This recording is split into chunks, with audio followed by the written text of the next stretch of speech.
This video is about good and evil, good and bad, uh, living a good life or not living a good life.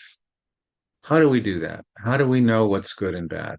We can take a conceptual framework or whatever you want to call it, moral framework. Let's call it moral framework from now on. So this, how do we make a moral framework? Well, we grow up with it. So whatever our parents believed, we'll kind of absorb as best we can. And then by the time we're old enough, there's the school, there's our peers, there's entertainment, all kinds of things influence our moral development. And moral development is constant. There is no not moral development. Everything you do is a question of like, do I do this? Do I do that? And on what scale of values do I measure anything? How do I know what's the right thing to do in any situation? Some cultures, like I'm specifically thinking about many cultures in India, because they've been had a continuous civilization for thousands and thousands of years without interruption. They've developed good ways of doing whatever. They've experienced things. It's ritual. It's habits of life. It's everything is kind of no, you kind of know what to do in any situation. I'm exaggerating because things have changed dramatically in recent years, but that's true of any traditional society. It was true of societies that my grandmother in Italy grew up with. They had certain values. You did this and you didn't do that. In this situation, you did this, you wore this, you didn't wear that. There are all kinds of things in that you learned through socialization of what to do. What changed eventually was the growth of modernism. So modernism, I date from 1648 and the Treaty of Westphalia, which which kind of the energy of the time was that Christianity no longer had credibility as a moral framework because they were going through wars. So Jesus did not preach war. He taught compassion. And so they were doing nothing but having these wars. And the 30 Years' War was the worst war up until that time that Europe had experienced in its history as a Christian continent.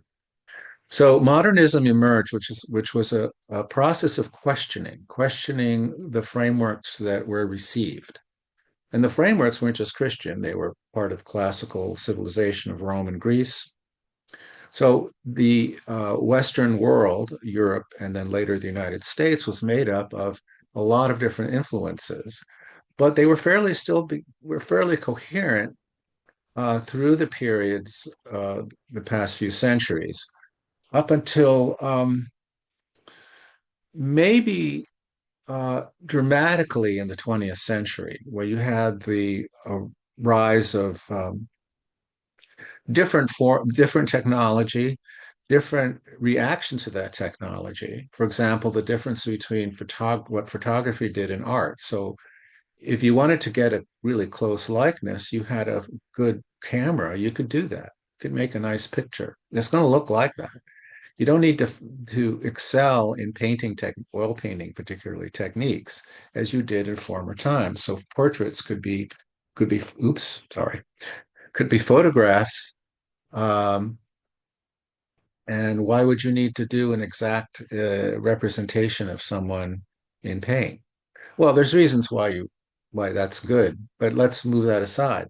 Point is, technology had a big effect, and the intellectual development, the questioning of habits, of tradition, was able to create an industrial revolution and then later a technical revolution, so that the world today has no resemblance at all to the world in 1648.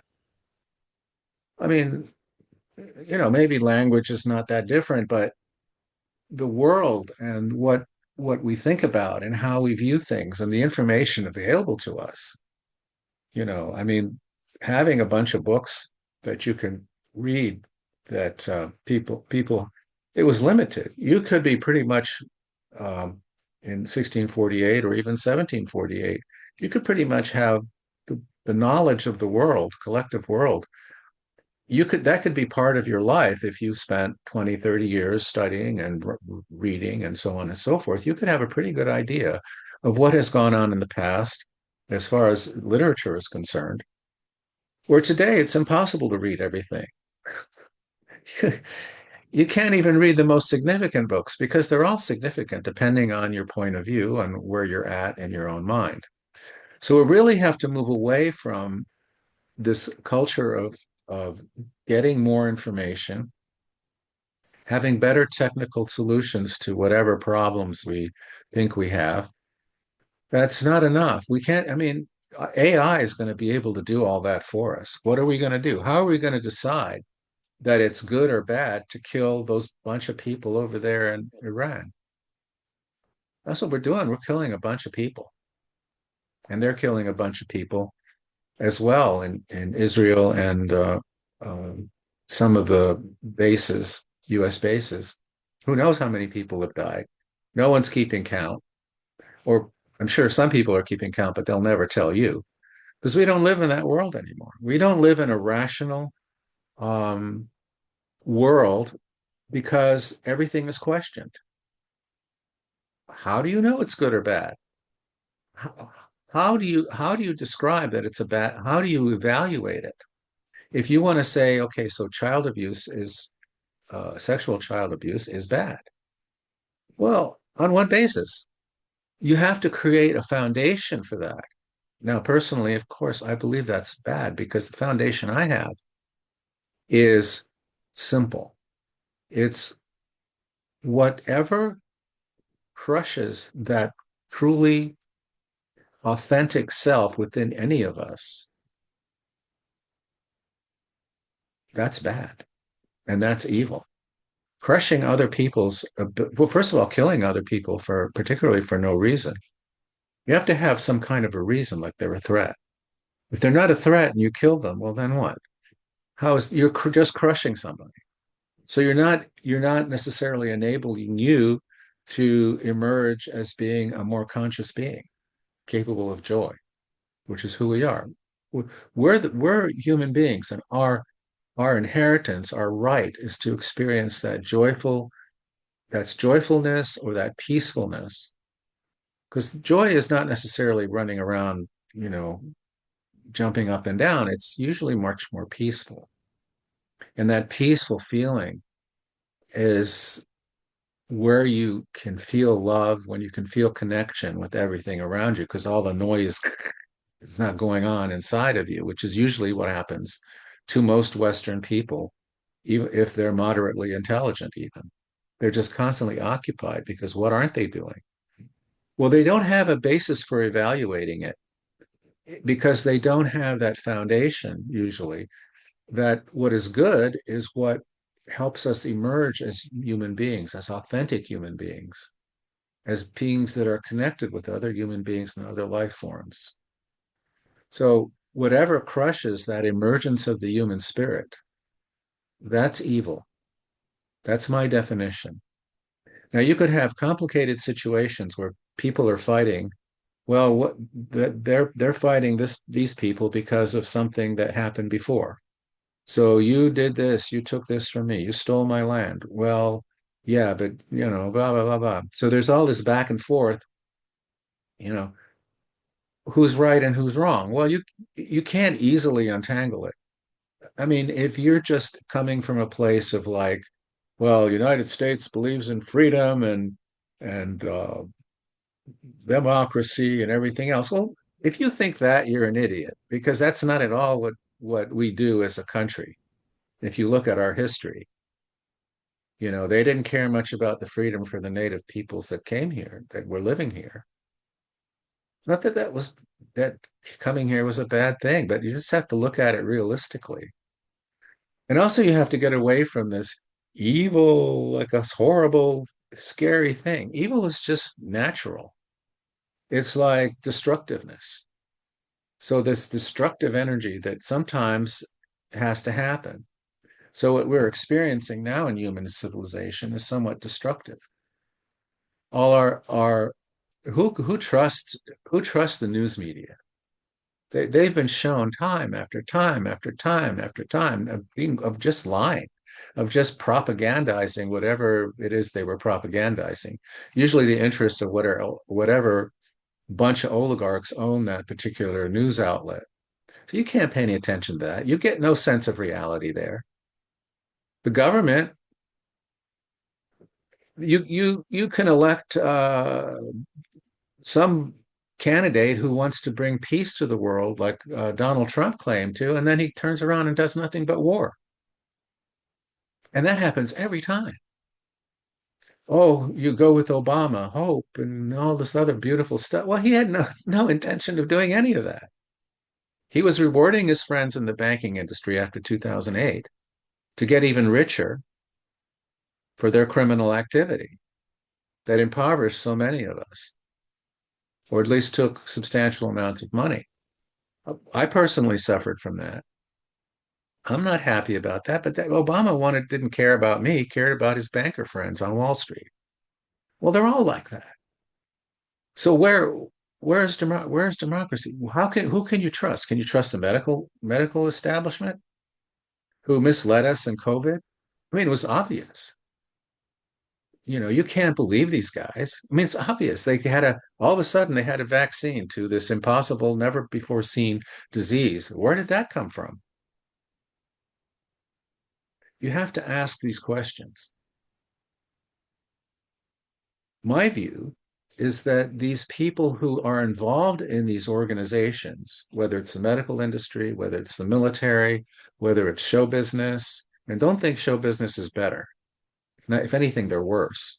Whether they're news business, whatever those big, huge corporations are about, they don't care about you. They care about what they can get for their people, their stockholders, their officers, that narrow band of people at the top. That's what they care about. So all these ideals that come in this country, United States, and to a lesser extent Europe, all these things that we thought were true, that were things that guided us, the Constitution, international law, that's gone. It's just they pretend it's there, and now even they're not even pretending that. So this is the force of evil, and the evil comes not because of any one policy, not because going to war without permission of Congress or the people or not that, not the enriching of all the rich, all the oligarchs who are already rich. That in itself isn't evil. What is evil is the crushing of the human spirit, of making us feel helpless, of making us feel like we're just sitting here. Well, if bombs drop, they drop. What can we do about it? We're so disassociated. So, but there's always a virtue to every, as I've been saying in these videos, there's a virtue to all these quote bad things that happen. So evil is a force, but it can be a force for good, ironically, if you take it the right way. As I've said before, it's like having an opponent, whether it's tennis or chess or martial arts, your opponent will show up your lack of ability or your lack of skill. So when you realize that, oh, okay, thank you. I bow to you. Thank you for showing me that I cannot control my forehand in tennis. I can't, I thought I could, but I'm going to have to work on that. So I'm going to have to practice. So that evil, losing the game, of being whatever, that'll teach you, that'll crush you on the one hand, but on the other hand, it will stimulate growth. So the evil that we see being uncovered with the Epstein files, and if you take their full implication and have studied the matter, I've read extensively in this way before these files were released. So I know something about it. I know something about these kinds of oligarchs, what they're like, what their values are, how they think. And believe me, it's not pleasant because what the culture has done is, let's say you're a winner like Trump, Donald Trump, or any big corporate guy or lady, what if what does the culture tell you? You're perfect. Because all the values, the actual values of the culture, not the bullshit you learn in school, are money, money, money. Are you making money? Are you making lots of money? Here is the world open to you. You walk in with a lot of money into a hotel or any place, or look like you have money, and I can fake it. So I could do that with the proper clothes. But you can always pretend, but the fact that the bottom line is that if you have money, they're going to treat you differently. If you have plenty of money to hire really, an army of lawyers to pursue your interest, you're going to win all the time, depending on how rich you are. I'm talking about really rich, super rich people. They they they're given everything. They are the gods, the the ideal leaders because they've achieved something. They've achieved money. That doesn't mean they actually did anything, quote, helpful or good. It's just they've been able to get a market, find a market, push that market, corner it, or do something with it, or bribe Congress people to pass laws to help them. And that's the reality. That's the reality if you want to know it in Congress. Did you have enough money to bribe a bunch of Congress people? You got it.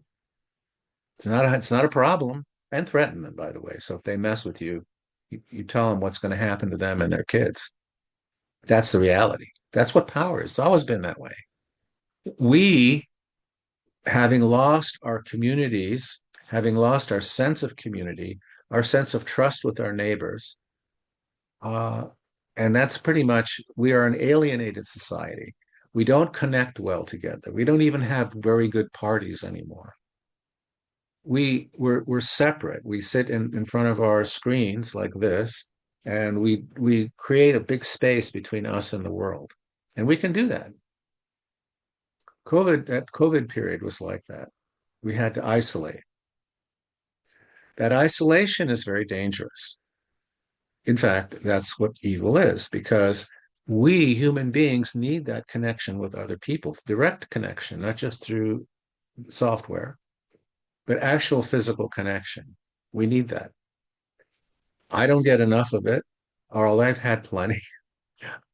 Maybe I've accumulated enough of it, but most people, particularly young people, need that desperately. We need to work as teams, not as individuals. Individuality is ultimately alienating. I'm not saying that's evil, but we have to evaluate it in terms of, does it help me grow? Sometimes it does. Sometimes being apart from people helps me grow as a person. But ultimately, you have to get back to the world. You can't ignore the world around you. You can't ignore the civilization you're a part of. It needs you. The more conscious you are, the more it needs you, no matter where that consciousness came from. If you have that consciousness of your unique self, your fundamental self, the true self, what's called in the yogic philosophy Atman. The Atman is the same as Brahman in that teaching. It means that when you touch that perfect part of you, that most authentic part of you, you are one with God. Doesn't mean you are God, but you're connected to God. You're part of God's, whatever you call it, being. You're sharing in that being because you're experiencing delight. And delight is the number one law of the universe. Delight, joy, whatever you want to call it. So evil is anything that clouds that up. Wars are evil because they cause people to just worry about their survival. So their spirit is dampened. Not because they want to, you don't have space for that unless you've already developed, unless you've already done a lot of learning and training and teaching, or excuse me, learning from teachers. You don't have a way of really handling all this stuff coming at you. You have to have practice. so that when negative shit comes at you, you can dodge it or block it or do whatever you need to do. But that takes confidence mainly and some training. So our training needs to be, let's come into who we really are. And from that space of joy and peace, evaluate the world. When we're not that way, like most of the time, we need to just practice being centered in that. Even if the external stuff needs our attention, we need to do this, we have this chore, that job. We still need to be coming from that central space. And then from that, then our own good and the good of the people around us can emerge. When we stop doing that, when we lose heart, when we're anxious or sad or fearful, we're not doing that. And so we need to get out of that state to touch as best we can. Even the memory of that joyful connection with yourself is very important. So that's your guide. Then anything that dampens that is evil. So the external events of wars, of ruling elites doing horrible things to children, et cetera, which they do, and they have for a long time, and may even be doing it more now than they were in the past. I think that's the case, in fact. I think there's a perverted energy, particularly a sexual energy, that is dominating our culture because we don't have a force that counteracts that, that's strong enough yet. We are that force. It's not that we go after and put them in jail and blah, blah, blah. Okay. We need to counteract that by that evil energy that is being thrown at us right now on all levels, from all sources, from all institutions. Every single institution in this society in America is deeply systemically corrupt. We can't count on anything. You can't go to your doctor and count that you'll get the right diagnosis because their assumptions are often false, and they kind of know it if they follow science. And that's a subject for another video. But know this: you cannot trust any major institution. You can trust your friend, your neighbor, maybe one of your family, or more than one of your family members. There's not very many people you probably trust right now. So stay centered. Understand that we are going through this period so that we can emerge, that will force us to emerge and become more fully who we are. So look at these events, these external events, as that force that enables us to be truly who we are. Thank you. We'll be talking more about that soon.